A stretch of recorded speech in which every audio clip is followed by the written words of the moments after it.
Hi, welcome to the Gemara on Tet Zayin Amud Bet. We're starting one line up from the bottom of the Amud.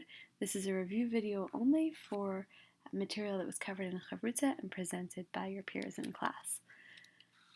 Amar Rabba Amar Rav Yitzchak bar Shmuel bar Marta Gadol Talmud Torah Yoter Mikibud Av Va'em. So another statement about the greatness of Talmud Torah. That's been our theme right now. Talmud Torah is greater than the mitzvah of honoring one's father and mother. Shekol otan shanim shaya Yaakov Avinu bebeit Emer lo ne'anash. Because we know this because all the years that Yaakov, our forefather, was learning in Beit Ever, that's according to the Midrash, that's the yeshiva that Yaakov learned at. It was the house of Shem Be'ever. So for all those years, he wasn't punished, meaning even though he left his parents during that time, and wasn't in touch with them, presumably could have caused them a great deal of anxiety, but nonetheless he wasn't punished for any of that. De Amar Mar, as literally as the master said, Lama nimnu shnotav shel Yishmael. Why were the years of Ishmael counted? Like it really shouldn't have been worthwhile for the Torah to count the years that Ishmael lived. Rashi actually emphasizes this. Why would we want to even count the years that an evil person lived? And yet the Torah does count his years. And the answer is in order to relate them to the years of Yaakov, meaning Ishmael's count helps us count the years of Yaakov's life.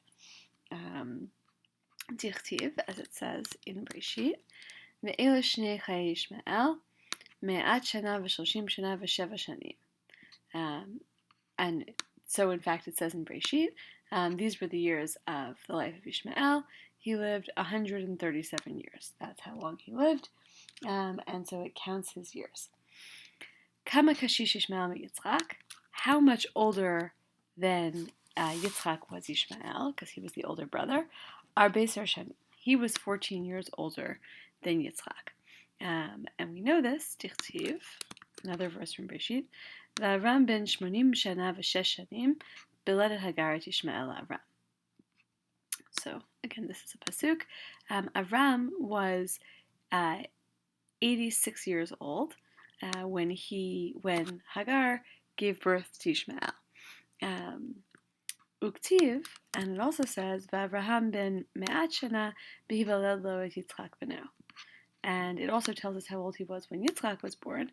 When Yitzchak was born, he was 100. So 100 minus 86 is 14. That's the discrepancy in Avram's age between when the two boys were born. Uktiv, and it also says, Yitzchak ben shishim shana beledet otam. That Yitzchak was 60 years old when his sons were born. That's an additional piece of information, that he was 60 when his twins were born, which means that Ishmael was 74 at that point, because he's 14 years older.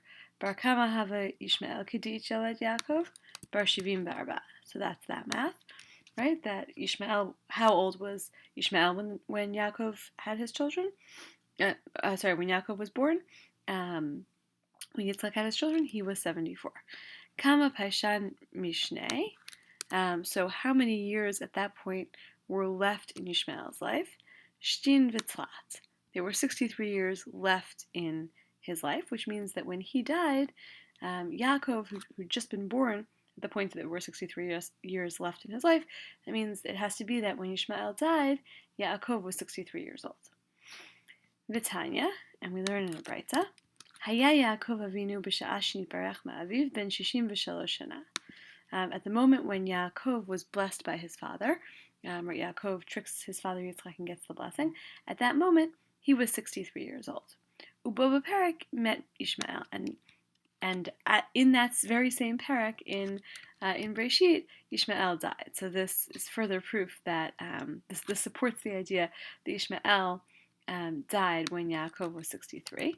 Dichtiv, Vayar Esav ki barach v'gomer, vayelech Esav el Yishmael, Vayikach et machlat bat Yishmael achot nevayot. Because these verses from Breshit Chavchet say that Esav saw what had happened with the blessing. And then later in the same chapter, Esav goes to Yishmael and marries Machlat, who was Yishmael's daughter and the sister of Nebayot.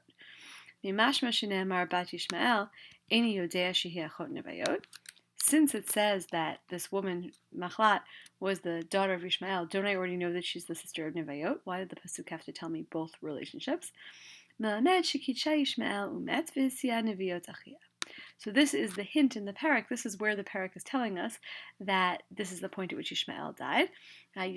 This teaches us that Yishmael betrothed her, engaged her to Esav, and then he died. And so it was her brother Nebayot who actually married her off, who actually sort of sealed the deal. And that's how we know that Yishmael died in that parak, and that was when Yaakov was 63 years old. So Yaakov was 63 when Yishmael died.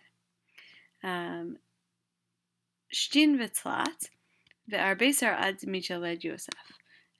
So he's 63, and then there were 14 years until Yosef was born.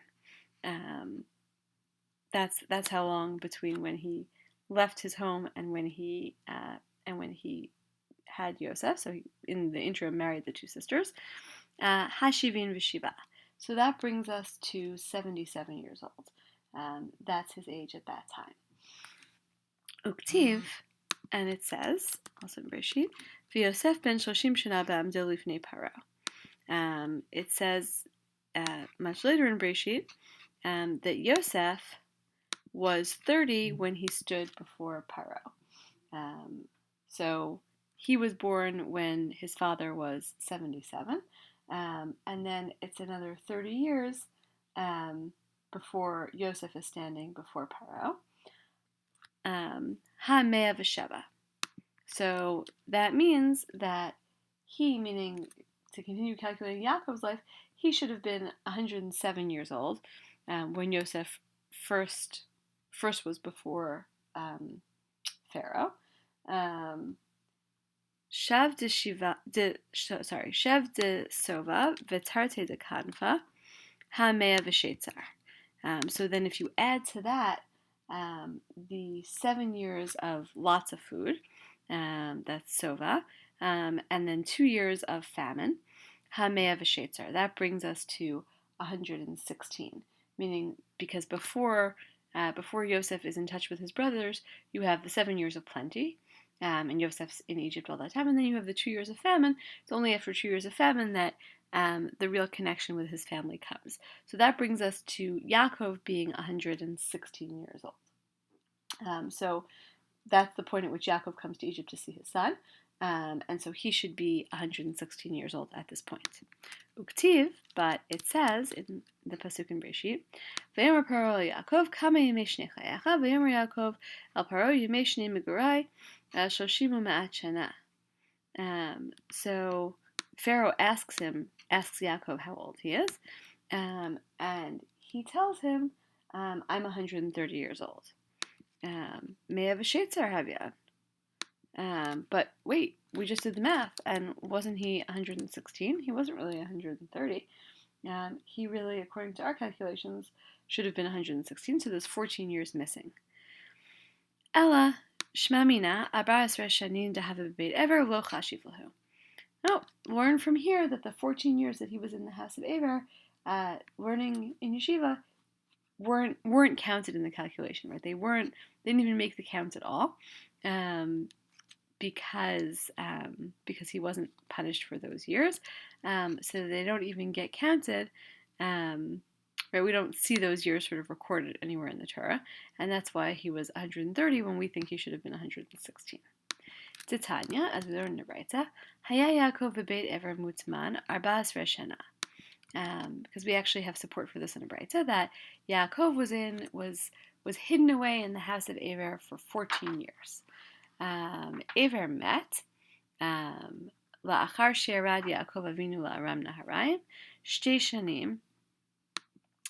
So Ever, the head of the yeshiva, as it were, died 2 years after Yaakov went down to Aram Naharayim, meaning 2 years after he went to Lavan's house. Yatsa misham ubalo l'Aram Naharayim. He left there, Yaakov had left and gone to Aram Naharayim. Nimtzak כשעמד על הבאר בן 77 שנה. And when he got to the well, right, that's where the action takes place when he gets to Aram Naharayim, he was 77 years old. So it must be that 14 years had passed between the time, 14 years passed while that are unaccounted for, and that's the time that he was learning in the yeshiva. Uminalan delomianish, and how do we know that he wasn't punished? Titania, as we learn in the Breita, Nimtza Yosef shepiresh me'aviv esrim v'shtayim shana. Because it says in the Breita that when Yosef separated from his father, he was 22 years old. Meaning when Yosef gets sold into slavery, he's 22. Kishem shepiresh Yaakov avinu me'aviv Yaakov tlatin v'sheta havyan. And when Kishem shepiresh, just as Yaakov was separated from his father. To Yaakov, Tlatin v'Sheta Habyan. Sorry, this comma should be here. So it's Yosef is separated from his father, just as Yaakov was separated from his father. But Yaakov was separated. It was actually a total of 36 years. Tlatin v'Sheta. That's how long he was separated. Ela arbeser to have a beit ever lo chashivahu. But the 14 years that he was in the house of Eber, that he was learning in yeshiva, weren't included in the punishment. I think Rashi actually explains this idea to you. Maybe over here. Oh no, sorry, I was thinking of the earlier Rashi, where he talks about the 14 years that he worked. But okay. We'll come back into the text. Rashi here basically just fills in a lot of the details that I've been filling in anyway. So those 14 years didn't count, and that's why it should have been, the Gemara is saying that it should have been the case that the number of years that Yosef was away from Yaakov would be the same as the number of years that Yaakov was away from Yitzchak. But in fact, he's not punished for all 36 of those years, because 14 of them he doesn't get punished for, because those were the years he was in yeshiva. He's only punished for the rest of the time that he spent away from his father. Sof Sof, debate Lavan Esrin Shani and Havyan. At the end of the day, he was only in Lavan's house for 20 years. Esrin Shani and Havyan. So we want to know why he's punished for 22 years, because that's how long. Right, Yosef is away from his father for 22 years. So why 22 years if Yaakov actually only spent 20 years in Lavan's house? Ela mishum de ishtehi be'orcha tartin shanim, is because he sort of waited on the road. He spent a long time traveling on the way. He spent 2 years, so to get back from Lavan's house to his parents' house. Titania, as we were in the Breita, Yatsa me'aram naharayim ubala l'Sukkot. Yaakov left Aram Naharayim, where Lavan was, and he came to a place called Sukkot. V'asa sham shmona asar chodesh, and he stayed there for 18 months. Shne'emar, v'Yaakov nasa Sukkota, v'yiven lo bayit, u'miknehu asa Sukkot. So Yaakov went towards Sukkot, and he built a house. He built himself a house, and he also built like a house or shelter, Sukkot, for his animals. Beit El asa shisha chodeshim v'hikriv zvachim, and in Beit El he stayed for 6 months and offered sacrifices. So Rashi, I think, says that Sukkot is a reference to like summer dwellings, and a house is a winter dwelling. So that teaches us that he was there for a full 18 months. And then he was in Beit El for 6 months. Altogether, it's 2 years. So he's away for 22 years, the 20 years in Lavan's house and 2 years getting home. But he's not punished for 14 of those years because he is punished for those 22 years. He's not punished for the additional 14 years, which brings us to 36 years. He's not punished for those additional 14 years because those years he was learning in yeshiva. The math is difficult, but the overall point here is that, again, Yaakov isn't punished for the time he spends in yeshiva because Torah study is greater than kibbud av va'em, and the greatness of Torah study is often a theme of the end of a parak of Shas, the end of a parak in Gemara, and this is in fact the end of a parak. We say Hadron Alech Megillah and great, and we'll stop here. The next video begins the second parak.